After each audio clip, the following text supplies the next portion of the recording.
MONUSCO mwisho wake ni mzuri.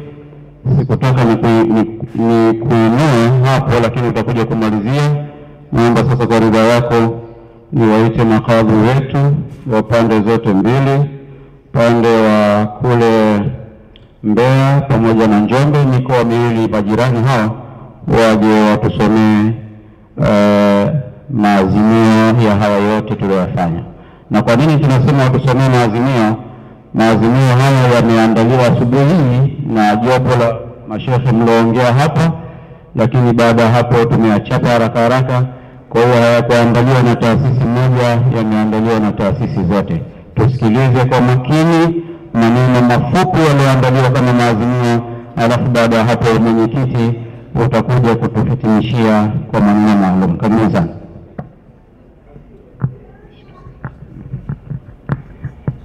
Bismillahirrahmanirrahim.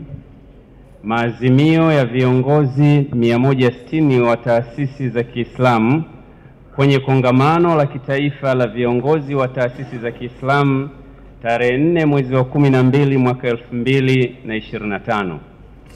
Moja, sisi viongozi 160 wa taasisi za Kiislamu kutoka mikoa mbalimbali tuliokusanyika hapa tunamshukuru na kumpongeza sana Mheshimiwa Rais Dr. Samia Suluhu Hassan kwa hotuba nzuri na muhimu sana aliyoitoa mbele ya wazee wa jiji la Dar es Salaam. Kwenye hotuba hiyo, Mheshimiwa Rais ameonyesha uungwana, mapenzi makubwa kwa taifa lake, uzalendo wa hali ya juu, na ameonyesha wazi dhamira yake ya kuwaendeleza Watanzania kwa kutumia rasilimali na tunu nyingi ambazo taifa hili limebarikiwa.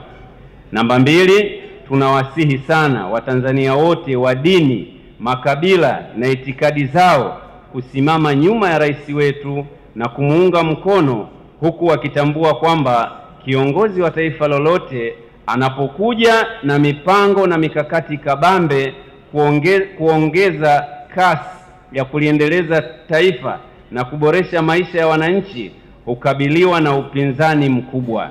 Tunawasihi sana wananchi wasimame na rais ili nchi yetu iendelee kupiga hatua kubwa na kufanya mapinduzi makubwa kiuchumi na kwenye nyanja zingine.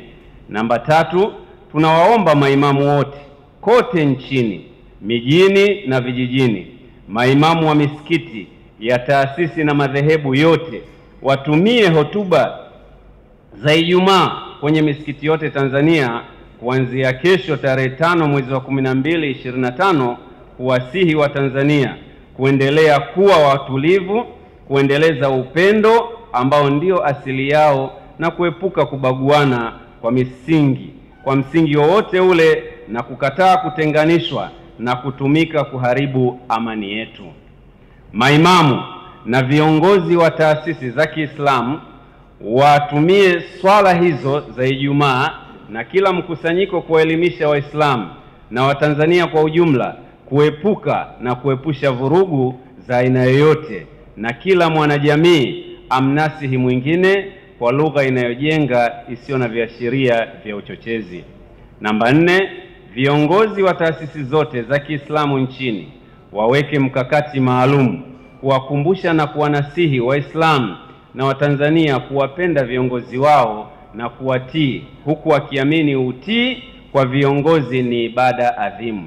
Wakemee tabia ngeni inayoanza kuibuka, ambapo baadhi ya watu wanaona ni jambo jepesi kutoa kauli chafu dhidi ya viongozi na utovu wa nidhamu mbele yao. Tudumishe utamaduni wetu ambao mdogo humheshimu mkubwa na mkubwa anamhurumia mdogo. Namba 5, tunasisitiza kwamba mzozo au mgogoro wote ndani ya taifa letu utamalizwa na sisi wenyewe wa Tanzania.